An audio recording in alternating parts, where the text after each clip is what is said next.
sharp as they ought to be. I have a friend who is a doctor, and he used to say that the week after the time change was what he called the prescription parade. People would be coming into his office one after another, needing a prescription to sleep, even more so than usual, because we know that there is an epidemic of sleeplessness in North America, don't we? We've heard that. There are many, many sleep clinics, more and more all the time, more and more sleep medications, people looking for answers for how to sleep. And my friend used to say that he could count on those weeks being particularly busy. And people would come in not just saying that their body was tired, but their brains were tired, and that they just felt more overwhelmed by life. We know it does not take a time difference, which only happens twice a year, to make us feel that way, to put us in that state, does it? I don't know anybody who hasn't been through times when they simply felt overwhelmed and exhausted, not just in their body, but in their mind and in their soul. Just couldn't seem to find any engagement or vigor for life anymore. And sometimes this has lasted a very long time. Sometimes there is an event that leads to it. Apparently, the prescription parade in the United States has been going on for weeks now, as people literally cannot cope with the anxiety surrounding the election on Tuesday, whichever way they land, right? Whoever they would like to see win. So the number of prescriptions being written in the States, which I think is high anyway, is greatly increasing. People need help to be able to simply get through the day and function. So yeah, a major election could do that to any of us. But so could a lot of other just life events, because life events are often hard. Life events can take us down. I'm not even talking about something as big as, a divorce or a significant loss. Those can certainly help us feel, or cause us to feel soul weary, soul overwhelmed. Sometimes it's simply something feeling, not simply, but feeling as if we don't matter in the world, as if we're not seen in the world, as if we're not accomplishing anything in the world. It can be the constant onslaught that our brain tells us is happening of, interactions with people where we feel people are always at me, I'm always having to defend myself. The brain does that to us. In fact, it is now proven that we built function that tells us it's not safe to say we're wrong. Okay? If we say we're wrong, if we admit we're wrong, we're going to get cast out of the tribe. I think I might do more about that some Sunday. But the idea is that if we have to constantly be right, that's going to take it out of you, isn't it? There is such freedom, I will tell you right now, because I have managed to do this, not all the time, but often, in admitting you're wrong. All of a sudden, weight is lifted from you. But there are so many things that can make us soul weary, and you can pick your own, whatever the day is. And I like this picture because I feel like that when I'm soul weary, I feel like the pieces of my life have to sort of be held together, but I don't know how. How am I still standing? How is this still standing? It doesn't really seem possible. So what do? Well, we go back to our ancient books, our ancient teachers, of course, the people who have gone before us. And when we do that, as people who are Christ way followers, who think that, Jesus had something going on that was useful for us to know about, learn from, we realize that the Bible is all about people who are soul weary, people who are absolutely crushed by life. That's what the whole Bible basically is about. People who are just trying to live their life and get along with each other and have some modicum of comfort, perhaps, and life is crushing them. In the book of Proverbs that Linda read from, thank you, Linda, we not only get that beautiful piece of advice, which I will say again for you if you missed it, but we get a lot of other advice that's simply meant to hold us up, okay? Some things are really, really simple. There is discipline your children, okay? Discipline your children. It says do it reasonably, but discipline them because it shows you that they care. needed that one when I was a parent. When I was soul weary as a parent, from telling my 14-year-old daughter no to that again, to another thing again, I needed that piece of Proverbs to remind me that by giving her boundaries, she was actually feeling more secure and loved. It was helpful to me in dealing with my soul weariness as a parent. There's another one in Proverbs that always stands out for me, which is, it is better to live alone in an attic than in a mansion with a quarrelsome woman. Does it not make you think, okay, what was going on in King Solomon's palace that then? Because he was supposed to have written that. But the way I interpret that, the way it becomes meaningful to me is, it does not matter what I place around me in my life. If I am making myself crazy and soul weary by this troublesome woman in my head, by these thoughts in my head, I'm never going to find happiness. I'm never going to be at peace. Am I? So the soul weariness of the Bible, certainly in the Bible, the people of the Bible, comes out in Proverbs. It came out in Lamentations, which David read last week. In Lamentations, it's a different kind of soul weariness. It's the kind of soul weariness where all of life has simply become too crushing and too difficult. And the writer cannot see a way out, a way to peace, a way to light anymore. And David read that passage so beautifully, which says an amazing thing, which is echoed by what Linda wrote. And it says, you know what? There is a way out for you. There's a way out for you. You don't have to live in this crushing, overwhelmed feeling that most of us deal with all the time. Well, that just sounds like crazy to me. That just sounds like crazy to me when I'm in those depths. But as I was reflecting on that passage this week, largely, I will admit, because I know I don't sleep when the time change happens, and also because there is a possibility that I have sometimes in the past, from time to time, mainlined MSNBC, I realize that I'm going to need some help. Feeling a little less anxious in the days ahead, okay? I need some help with what often comes at me like a wave of soul weariness and being overwhelmed. You know, when my daughter is struggling sometimes, or an election is coming, or whatever, there are times when I need to remind myself to go back to the things that are going to help me, to my soul solutions, as they call them. And as I was reflecting on that this week, I remembered a friend of mine who was divorced about 15 years ago. And he really was quite magnificent when he and his wife split up.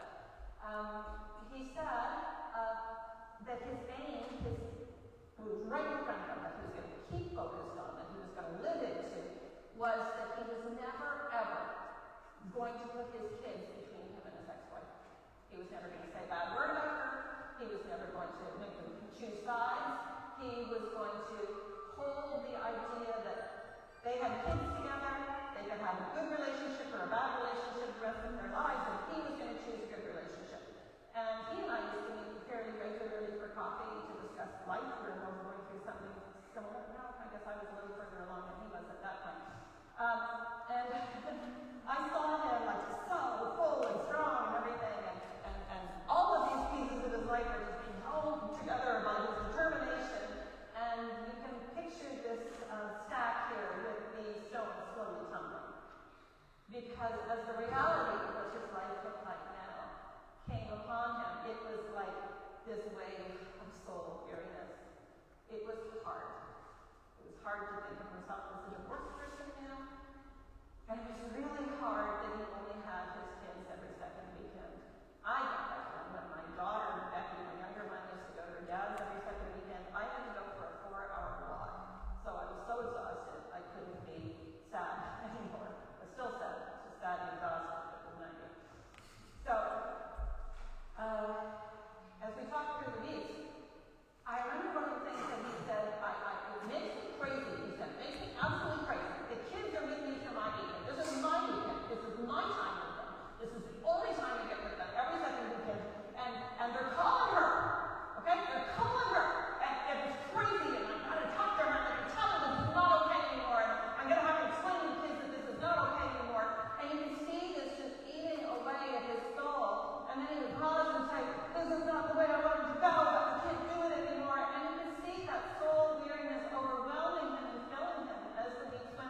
wife standing together in love, and you're going to picture your ex-wife standing there in love. You're going to picture yourself standing in love 5 minutes a day. 5 minutes a day. Had enough to hold up the rocks? Yeah, apparently so. In a very few weeks, he started to tell me that he was feeling a little differently. And in not too many weeks, he came rushing into coffee one morning, and he sat down and he said, "You won't believe what happened. You won't believe what happened." I said, "She's staying out your weekend." He said, "No, even better." I realized 2 things. One is, my kids feel so comfortable with the fact that I'm not making them pick sides, that they think it's okay to call their mom and tell them what they did that day, or ask her if she can pick up something for them. I actually get exactly what I wanted. And I feel so good that I have managed that for them. Didn't see it in my pain, but I managed that for them. And the other thing is, I know what she feels every second week when they're with me. And I went to my ex-wife and I said, "I know how hard this is for you, because I feel that too. And if you need to call our kids and hear the sound of their voices, and if you want to get together and we'll all do something together, let's do that. Let's do that." Now, who would have thought that that would be the glue that held up those difficult pieces in his life, and it still does to this day. It still does. What did he do? He stopped looking for the solution on the outside. She needs to change. The kids need to change. And he started asking for spirit, for guide, for divine light, for whatever you want to call this agency that wants to bring love into your heart and your world. He started asking it, "Help me do something different, because I can't do this anymore." And that's when everything changes. Because why? Because we're human. And if we can keep doing something the same way, we'll keep doing it until our souls are simply so tired. We have to do the one thing the Bible says we should do because it helps. And it's there for us. And that's ask. Ask for our minds and our hearts to be changed. For our minds and our hearts to be opened. Because that's when the nourishment we need can flow in.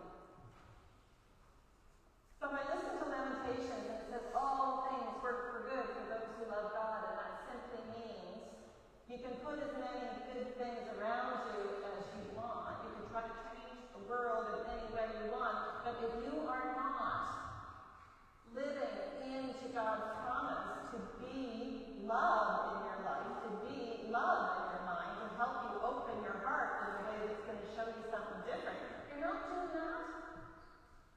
Well, if I could quote Proverbs, I'd say you're still living in a mansion with a troublesome woman. You have not lived into the full potential of yourself as a soul-nurtured, spiritual being. And what Linda read today was also the same kind of beautiful assurance that we don't have to do this on our own. We're not meant to do this on our own. We've got incredible power available to us. We know how powerful our minds are to make us weary, to make us soul sick. We can use those thoughts with God in them, with divine guide in them, to make us healthy, happy, and full of peace. And Linda's word said, "Stop leaning on your own understanding of what's going on," like my friend does. If my kids are calling my wife, I'm losing something, right? He leans on his understanding. Start asking for the understanding of God, which is going to replace fear with love.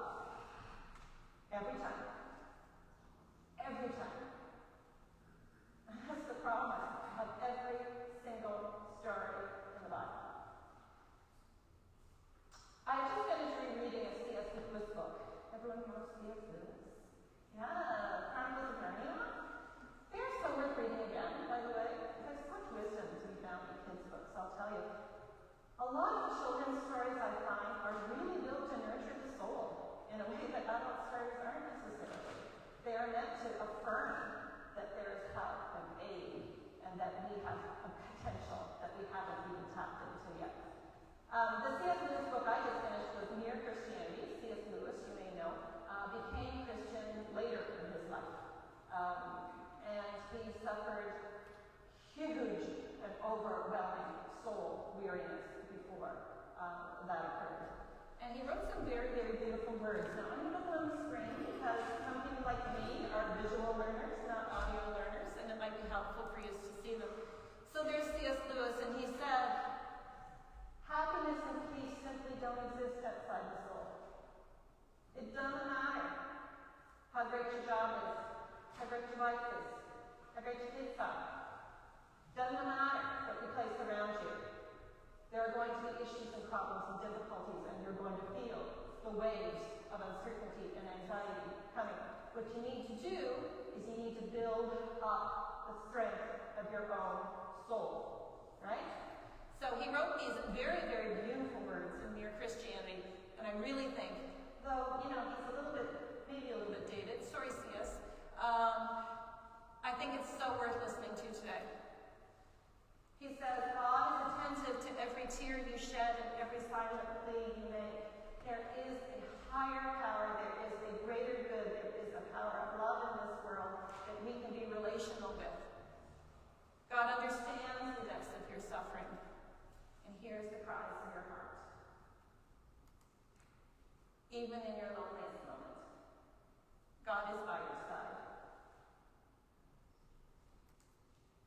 Life's challenges can be overwhelming. And we all face times of exhaustion when our strength wanes and our spirits feel low.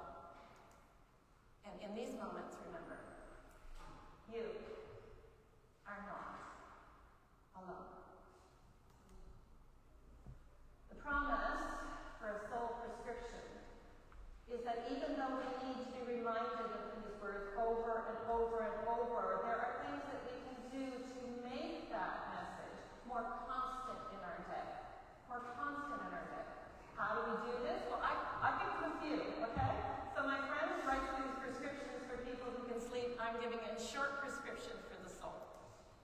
Are you taking any time for spiritual nurturing? I don't care what this looks like. You can listen to music, you can journal, you can listen to a podcast that is spiritually helpful. You can spend time with positive people, okay? People that don't feed your anxiety, but that feed your soul nurturing. But are you taking any time at all for spiritual nurture? If you're feeling overwhelmed, if you're feeling soul depleted, think about that one, okay? We are like cars, right? We don't fuel it up. We don't fuel up our souls. We're going to run out. So that's my first one. Are you acknowledging the good that you see around us? Boy, that mechanism in our brain is going to pick out what's wrong every single time. The ego, Eckhart Tolle, was the writer says, always moves to lack. Always moves to what's lacking, right? So if you can stop and acknowledge whatever good you see around you, the good in someone's heart, the beauty of nature outside, that's going to feed your soul. That's going to help you to be stronger. That's going to help you focus where you want your attention so that you can see the thoughts that are helping you and the thoughts that are harming you. Are you handing over to God the things that you need changed? Because I'm going to tell you right now, you don't know the answer. You don't know the answer. You think you know the answer. You're going to push the answer. You usually think the answer is somebody else to change. Right? Somebody else needs to change. Situation needs to change. We need to change. And then that's going to change. It's absolutely true, and it is absolutely available to us. So we hand it over to God and we say, God, these are powerful words. I am scared, I'm angry, I'm whatever. I'm willing, God, to see this in a new way. You just keep praying that. If it's taken too long to find your way out, if it's taken too long, you don't worry. The moment is going to come. My friend who was divorced said he needed to go through every moment of that pain before he really understood what his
We do not blame ourselves. We know it is the human condition, but we also bring ourselves back to the ways in which we can live closer to our own spirit, our own eternal guide, our own inner light, our own power of love that walks with us, holds us, and sustains us. And for that I say, for our soul prescriptions that are right to access at any time, I say,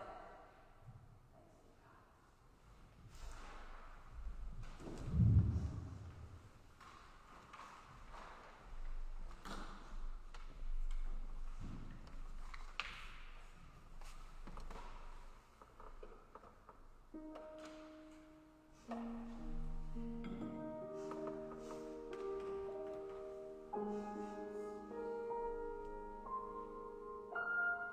to God.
source of love, source of life, God, by whatever name we call you and however we experience you in our individual lives, here are the prayers of the people today.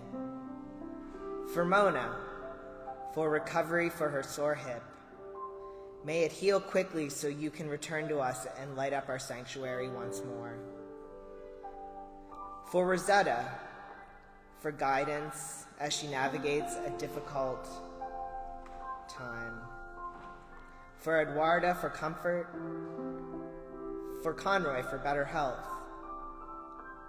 For Jack, Betty, and all those we have lost, your souls carry on and you are never forgotten. For Maria, for strength as she moves through her cancer journey. For Kaya on her birthday, as she grows, may her authentic self shine through and not be dampened by what society may tell her. For Annie, may you remember that you are loved and have many avenues for support. Ask and you shall receive. For Ira, Pratima, Eli, Vicky, Carolyn, and all those who navigate their recovery, the journey may not be straight or straightforward, but it's possible. For Sarah, Tyler, and Karis, may you feel held in love as you deal with a tragic loss. Provide guidance to those closest so they may support you in the ways you most need. God, higher power, grant me the serenity to accept the things I cannot change, the courage to change the things I can, and the wisdom to know the difference. Living one day at a time, enjoying one moment at a time, remembering that acceptance is the pathway to peace. Taking the world as it is and not as I would have it. Guiding us to feel joy in this moment by not living for the next. We make these prayers confident that your love endures in all lives, now and forever. Amen.